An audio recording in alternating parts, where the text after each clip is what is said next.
no início dos anos 60, e eu sou dessa época, né, quando Paulo Freire aceitou, inclusive, ser o responsável pelo plano de alfabetização no governo Jango Goulart, havia um movimento muito grande de estudantes. Eu era estudante secundarista, né, e nós tínhamos um compromisso, da mesma forma que a UNE, de darmos aula de alfabetização para que a gente pudesse ter um novo homem, uma nova mulher e, obviamente, uma nova sociedade, né? Lembrando que nós estávamos discutindo, naquele momento histórico, as reformas de base, no qual, é bom que se lembre, o MST sabe muito bem disso, a reforma agrária era uma das reformas de base.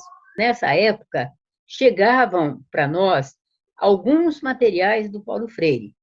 E eu quero também te dizer que a gente improvisava, dava aula, achando que nós estávamos sendo super freirianos, mas nós não tínhamos nenhum material concreto, quer dizer, lembrando que os livros de Paulo Freire, nós só vamos ter conhecimento depois, exatamente dos anos 70, na prática, né? Nós tínhamos xerox e tal, mas então é o seguinte, a gente sabia mais ou menos o que significava o método Paulo Freire, e, portanto, a gente fazia os chamados centros de cultura, do nosso jeito, né? E, portanto, essa foi minha experiência, primeira experiência. Eu estava com 16, 17 anos, quando a gente fazia as primeiras experiências, em geral, junto a grupos mais progressistas. Nós estamos na época da teologia da libertação, e, portanto, os padres que abriam a possibilidade de, inclusive, alfabetizar nas igrejas, nas periferias, pessoalmente. Eu só conheci o Paulo Freire depois da anistia, quando ele volta ao Brasil, e, portanto, temos aqui o grande encontro no Tuca, no Teatro da PUC de São Paulo, né? E, a partir daí, mantemos um contato razoavelmente regular, né? Até porque o momento também histórico que nós vamos entrar era um combate, logicamente, à ditadura, e etc., etc., e, portanto, contávamos sempre com Paulo Freire nessas reuniões, digamos, de resistência à ditadura. Em 88, quando a Luísa ganha a eleição, então ele me convidou para incorporar a equipe, e daí para frente eu diria que nunca mais a gente se separou. A proposta do Paulo Freire de que você não vai ensinar o beabá para um adulto, né, era, digamos, transformador. Para a gente entender, inclusive, uma grande preocupação do Paulo Freire, né, de que, de fato, você usasse toda a tecnologia que você tivesse disponível para uma experiência educativa que levasse realmente a um processo de reflexão do jovem e do adulto, né, que eram os nossos alunos. Né? Essa discussão, ela não é uma discussão qualquer, exatamente porque alguns até brincam que o fato de você passar slide, apagar a luz da sala de aula, né, levava, que era uma grande preocupação do professor Paulo Freire, né, que, em geral, o aluno pobre, o operário, ele nunca é perguntado sobre o que ele acha sobre as coisas. Ele nunca é um sujeito, né? E, portanto, ele é alguém que cumpre ordens. Até para apagar a luz, significa que isso dava um pouco coragem deles começarem a falar, tá certo? E isto é uma coisa que não é uma questão qualquer. Aliás, se a gente fosse discutir até hoje nosso ensino, quantas vezes, de fato, nós, professores e professoras, paramos para dar tempo dos alunos e das alunas manifestarem o que elas pensam. E ele tem uma frase sempre muito bonita de que ninguém luta por aquilo que não entende. E essa é uma questão que nós teríamos que ter mais paciência histórica, né, para a gente entender isso. Que o processo de conscientização, como ele sempre enfatizou, ele é um processo coletivo. Ele não é só eu chegar em casa, eu ler um livro interessante, um livro que me leve a ter grandes imaginações, e, a partir daí, eu avanço. né, Paulo Freire vai insistir que é a praxis que vai gerar a necessidade de uma nova teoria. E, nesse sentido, a educação passa a ser transformadora, exatamente porque você vai, neste caminho, seguir esse processo de caminharmos de uma visão ingênua para uma visão crítica. E, para ele, é a visão crítica que nos permite a possibilidade de optarmos por uma transformação social. Tá certo? Transformação social que também, principalmente, mexe conosco. Paulo Freire muitas vezes insistia: olha, a liberdade não é uma coisa simples e não é uma coisa fácil, porque é uma opção que você faz todos os dias, você e o coletivo onde você atua. A gente diz com uma certa até simplicidade, educação é um direito de todos. Ele falou, olha, bem, não é verdade que nem todos os professores e professoras, nem todos os cidadãos e cidadãs acreditam nisso. Porque se fosse, nosso país já seria menos desigual do que ele é até hoje. Porque para você realmente reconhecer que a educação é um direito de todas e todos, e de todes, significa que você fez uma opção, inclusive pelo direito à igualdade, pelo direito à fraternidade, pelo direito à solidariedade, que implica, inclusive, num conjunto de lutas do qual a educação é um processo necessário. Eu até tenho um curso, não vou dar nesse semestre, mas vou dar no próximo, que é um curso de pós-graduação na Faculdade de Educação da USP sobre a atualidade do pensamento de Paulo Freire. Né? O Paulo Freire, teoria e praxis. Né? Então, que é também uma provocação, porque a universidade que eu trabalho não necessariamente é uma universidade freiriana, né? E, portanto, ela é uma provocação também aos meus colegas, né? De quererem ler mais, conhecer mais Paulo Freire. Ele era sempre de bom humor, né? Ele era extremamente paciencioso, ele era um homem realmente do diálogo e um homem, acima de tudo, que gostava de ouvir. E, portanto, ele tinha uma paciência infinita para vários assuntos, até os que nem precisavam tanto de tanta atenção, mesmo assim ele dava. Vai que tem uma parte que eu esteja desconhecendo, tal. Muito interessante. Foi uma convivência muito, muito rica, né? Ele gerou na secretaria modificações que eu diria que não foram pequenas, né? Porque também nós já chegamos com uma proposta de reformular a estrutura da Secretaria de Educação, que historicamente, aliás, a prefeitura inteira, né, que também tinha uma estrutura extremamente hierarquizada. E no caso da Secretaria de Educação, você veja que até os órgãos regionais chamavam-se Delegacia de Educação, que era um nome que incomodava muito ele, né, porque ele dizia delegacia, já basta as delegacias de polícia.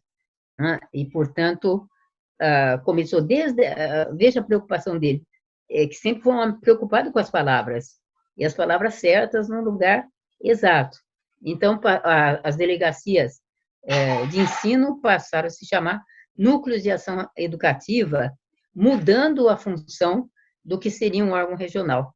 Não para punir professor, lembrando o seguinte, Fernanda, a gente assumiu o governo pós Jânio Quadros. E o Jânio Quadros,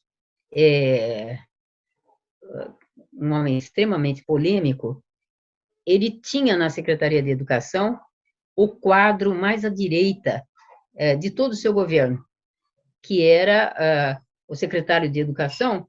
Ele era um homem vinculado a movimentos anticomunistas internacionais. Era o único secretário do Jânio que tinha essa característica e, portanto, tinha uma marcação em relação a ser anticomunista, né? E nós tivemos algumas situações bem complicadas quando assumimos o governo. Por exemplo, 2.500 professores tinham sido demitidos sumariamente porque tinham participado de uma greve. A diretora, a presidente hoje sindicato SINPEEM, né, dos professores municipais, mesmo estando grávida, no 6º mês, foi demitida do serviço público, porque ele entendia que ela era comunista e assim por diante. O assessor financeiro do secretário, depois vai ser assessor especial do Paulo Maluf, ele apagou todas as contas da Secretaria de Educação dos computadores. Lembrando que em 89 nós mal tínhamos começado o processo de informatização. Então, nós tivemos que realmente ter um rapaz, que trabalhava num banco, em alto cargo, era um especialista em informática, ele optou por trabalhar conosco exatamente para tentar recuperar essas informações. Você imagina se assumir uma secretaria sem saber o que você já pagou e o que você está devendo, né? Durante 3 anos que durou o mandato do Jânio Quadros, né? Então, essas questões é só para ter uma ideia que nós encontramos escolas que estavam inauguradas sem estarem construídas, com 600 alunos matriculados, por exemplo, né? Escola que estavam sem nenhum material dentro, que tinha sido inaugurado, escola que estava com só as paredes de fora erguida, não tinha nenhuma divisão interna, né? Nem de banheiros, nem de cozinha, nem de nada, só para você ver que era um pouco uma aposta de que naquele momento, afinal, o primeiro partido de esquerda que assumia a prefeitura, e uma mulher nordestina, tá certo, que gostava de pobre, tá certo, assistente social, solteira ainda por cima, tá certo, tudo que era contra, paraibana, tá certo, era para dar errado o governo dela, né? A Luísa encontrou situações em todas as secretarias que eram uma situação de você chorar. Mas, digamos que isso não nos abatia, né? Nem ao Paulo Freire, né? Paulo Freire era um homem muito tranquilo em relação a isso, depois também de tudo que ele já tinha vivido, e que ele viveu também nas assessorias e nas visitas, e na contribuição que ele deu à África e a outros países. Ele era um homem muito tranquilo em relação ao comportamento da direita. Então, era um pouco isso, que a gente estava esperando? Que eles iam deixar tudo bonitinho para a gente governar direito? Não, era o pior possível. E no pior possível, a gente deu a volta por cima e fizemos, acho que, um bom governo. São até considerado hoje, na avaliação não necessariamente nossa, né, do melhor governo que a cidade de São Paulo já teve. O Paulo Freire adorava visitar a escola. Ele era muito espertinho, porque ele pegava e deixava toda a parte da burocracia conosco e, caía fora, ele ia para a escola, quase todos os dias, que ele gostava mesmo de conversar com as crianças e saber das coisas, sentava lá na escola, comia o lanche com eles, era muito interessante, né? Então, foi muito rico e, logicamente, ali eu fui aprendendo também a coerência do Paulo Freire numa coisa que ele sempre considerou condição fundamental para qualquer gestão, né? Que se pretenda minimamente digna, que é a gestão democrática. E ele dizia, a gestão democrática que nós estamos falando não é só na criação de conselhos, mas é cada professor em cada sala de aula com a sua turma, tá certo? É ali que começa a gestão democrática, é ali que realmente a criança, o aluno e a aluna, o jovem, o adulto, aprendem exatamente o que é ser democrático, que é o direito à divergência, o direito de fundamentar suas opiniões, não é? É o direito de poder divergir e não necessariamente romper. E é o direito também, e obviamente é o espaço ideal para você enfrentar a chamada educação bancária, né? É um pouco isso. Foi belos tempos. Eu quero te dizer que a gente, na secretaria, criamos um videozinho chamado Aceita um Conselho? que tinha esse sentido dúbio da pergunta, porque, na verdade, nós estávamos querendo criar conselhos deliberativos nas escolas. Isto, evidentemente, hoje, para vocês, isso é quase superado, mas, naquele momento, as escolas nunca tinham experimentado a possibilidade de ter coletivos de para além da direção da escola, decidindo sobre políticas educacionais. E este foi um grande empenho do Paulo Freire, né? Nós tínhamos coletivos também na Secretaria de Educação. Paulo Freire, quando entrou, tinha um compromisso muito interessante que ele cumpriu até o final, como um homem coerente que era o seguinte: nada será publicado no Diário Oficial, que a língua é a linguagem da burocracia, da institucionalidade, nada será publicado que não tivesse sido discutido antes com os envolvidos naquelas decisões. E foi isso que aconteceu nos quase 3 anos da sua permanência na Secretaria de Educação. Paulo Freire, assim que ele entrou na Secretaria, ele trouxe para a Secretaria de Educação a educação de jovens e adultos, que ele dizia, não, ela não pode estar numa Secretaria de Bem-Estar Social, tá certo? Ele tem que estar numa Secretaria de Educação. Primeira coisa. A segunda coisa é que o Paulo Freire sempre teve uma preocupação, que eu acho, inclusive, uma recomendação importantíssima para todos que querem ser gestores de algum lugar, também para o MST, que é o seguinte: o mundo não começa no dia que eu assumo uma função de liderança, né? O mundo já está vindo, ele é resistente, ele tem equívocos, ele foi, voltou, já decidiu, mas a história é fundamental, a história da comunidade é fundamental, que eu conheço. E, portanto, Paulo Freire publicou, com a concordância da Luiza Erundina, publicaram no 1º de janeiro de 1989, no Diário Oficial de 1º de janeiro, duas coisas importantes na área de educação. Primeiro, tinham sido elaboradas no governo anterior, que tinha sido do Mário Covas como prefeito, na época que o Mário Covas era democrata, certo?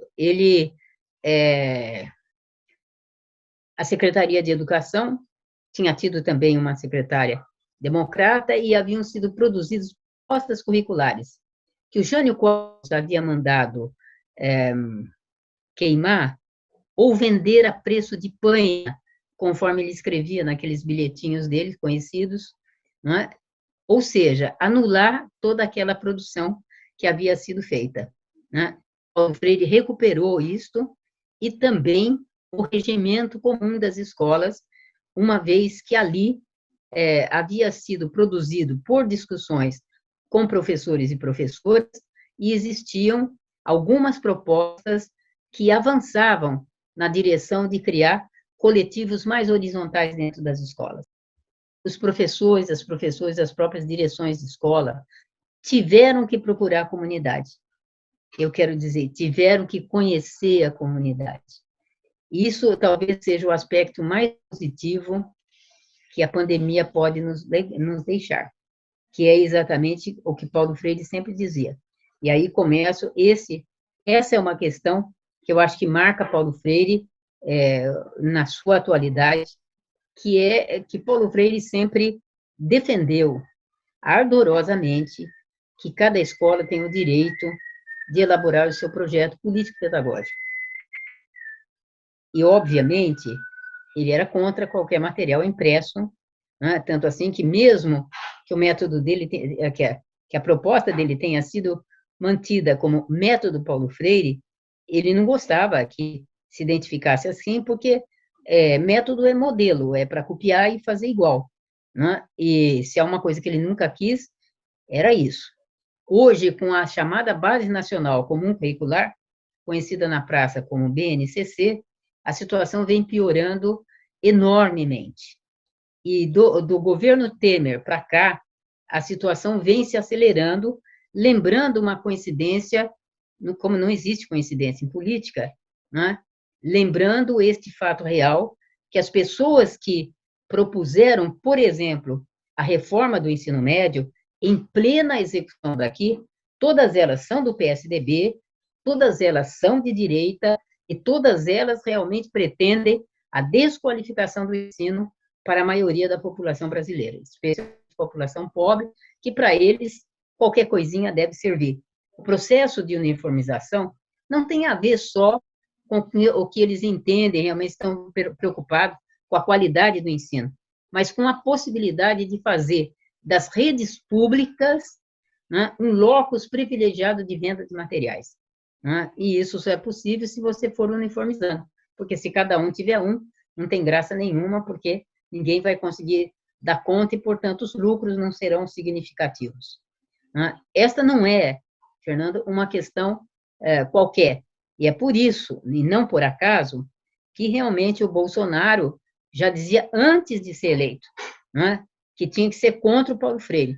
Primeiro, porque ele falou uma verdade que a direita, a extrema-direita e os fascistas não gostam de admitir, que é exatamente que educação é um ato político, tá certo? Se você dá este ou aquele conteúdo, porque você acha que este ou aquele conteúdo serão mais significativos para este grupo ou aquele grupo que você trabalha.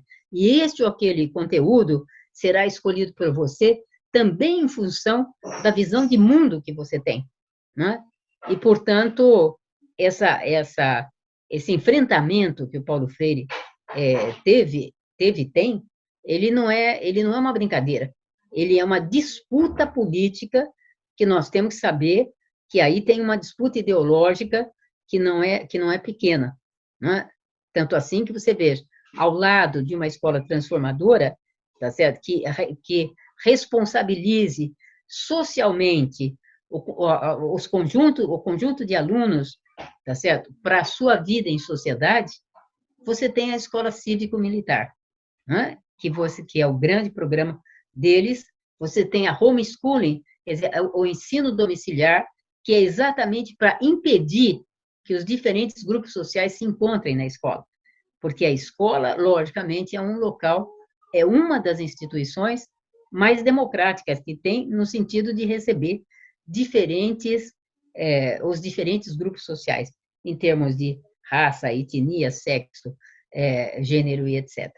Né? Crença religiosa, crença política, está tudo dentro da escola, que são, evidentemente, concepções de gênero que estão presentes nessas escolas, disfarçadas, inclusive desse movimento que apareceu não por acaso, de uma forma muito mais visível, na época em que o Lula foi eleito, né, que acho que eles achavam que, quando o Lula entrasse, ia se estabelecer que íamos cantar internacional na entrada da escola, em vez do hino nacional, né, e que, logicamente, o Manifesto Comunista seria dado, como, aliás, foi dito, né, seria dado desde a educação infantil. Que beleza que seria, né? A gente ri, mas essas coisas todas, a gente tem que pensar que foram tão eficientes e tão fortes que levou a que este ser realmente ganhasse as eleições, né? Acreditando em kit gay, etc, etc. O Paulo Freire tinha uma grande preocupação que, para, de fato, o professor e a professora poderem ser mediadores do conhecimento, eles precisavam ter uma formação sólida.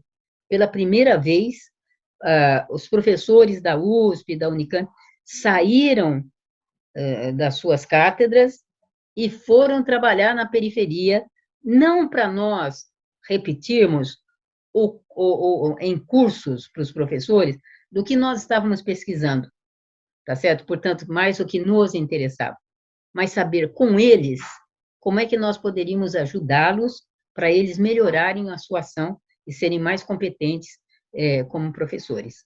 O mundo não é, o mundo está sendo.